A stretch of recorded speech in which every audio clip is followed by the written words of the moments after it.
Jamais sans la grâce, une dévotion matinale proposée par l'Église évangélique de la grâce en collaboration avec l'Institut Théologie de Cotonou.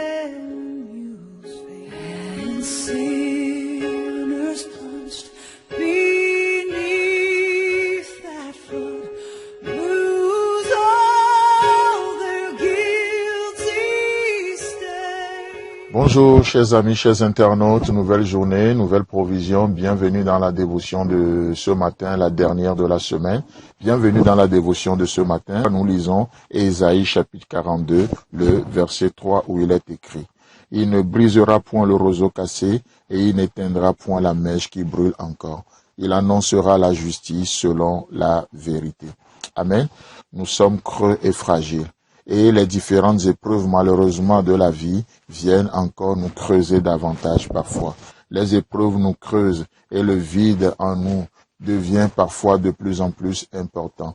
Mais comme l'a dit cette dame, Simone Weil, cette philosophe chrétienne, elle dit ceci, je cite, « L'extrême grandeur du christianisme vient de ce qu'il ne cherche pas un remède surnaturel à la souffrance, mais un usage surnaturel de la souffrance. » Je le répète, l'extrême grandeur du christianisme vient de ce qu'il ne cherche pas un remède surnaturel à la souffrance, mais un usage surnaturel de la souffrance. Amen. Nous sommes dans un contexte où nous cherchons des remèdes surnaturels pour tout ce que nous traversons, ce qui n'est pas mal. Mais vous savez, la bonne attitude que le Seigneur veut nous amener à réfléchir, c'est que, Seigneur, quel usage surnaturel je peux faire de cette situation particulière. Et ça, c'est ma prière. Et c'est ce que je demande tous les jours au Seigneur. Quel usage surnaturel je peux faire de cette situation. Et en tout cela, loin d'être une religion, le christianisme est une relation avec un Dieu vivant. Un Dieu qui nous parle, un Dieu qui agit en nous, qui nous transforme de plus en plus. Dans Psaume 46, le verset 2 à 6, il est écrit, « Dieu est pour nous un refuge et un appui, un secours qui ne manque jamais dans la détresse. » Alléluia. C'est pourquoi nous sommes sans crainte quand la terre est bouleversée et que les montagnes chancellent au cœur des mers. Quand les flots de la mer mugissent, écument, se soulèvent jusqu'à faire trembler les montagnes. Et ça, c'est toute cette agitation, cette épreuve, ces moments terribles que nous traversons. Mais écoutez la suite de notre lecture. Il est écrit, il est un fleuve dont les courants réjouissent la cité de Dieu, le sanctuaire des demeures du Très-Haut. Dieu est au milieu d'elle. Elle n'est point ébranlée. Dieu la secourt dès l'aube du matin. Amen.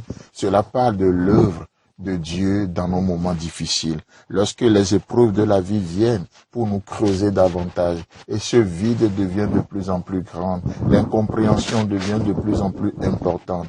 Dans tout cela, il est un fleuve dont les courants réjouissent la cité de Dieu, le sanctuaire des demeures du Très-Haut.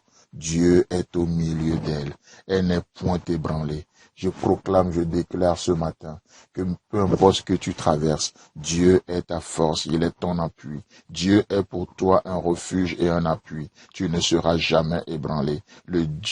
En tout cas, Dieu te secourt dès ce matin au nom de Jésus. Et à cause de tout cela, vous savez, un jour, la paix va revenir. Parce que ce vide sera devenu un contenant de tout ce que Dieu est, comme on le disait hier. Ce vide, ce creux en nous va devenir un contenant de tout ce que Dieu est. Un contenant de la grâce de Dieu, de l'amour de Dieu, un récipient de la sagesse de Dieu, de la compassion, de la bonté de Dieu. C'est pourquoi, dans Apocalypse chapitre 21, le verset 15, nous voyons la dernière mention du roseau. Il est écrit, celui qui me parlait avait pour mesure un roseau d'or, afin de mesurer la ville, ses portes et sa muraille.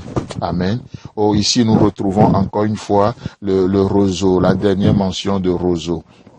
Mais ce qui est extraordinaire, c'est que ce n'est plus un roseau cassé, ce n'est plus un roseau qui peut blesser. Mais ici, nous voyons un roseau en or, un roseau en or. Chers amis, chers internautes, laissez-moi vous dire que cette apparence que vous avez aujourd'hui, cette apparence que nous avons aujourd'hui, permet de former de plus en plus Christ en nous, afin qu'un jour, nous soyons transformés en la même image que lui, que nous soyons semblables à lui. Alors, nous allons revêtir l'incorruptibilité pour rentrer dans l'éternité et pour toujours, là où il n'y aura plus de maladie, ni blessure, ni déception.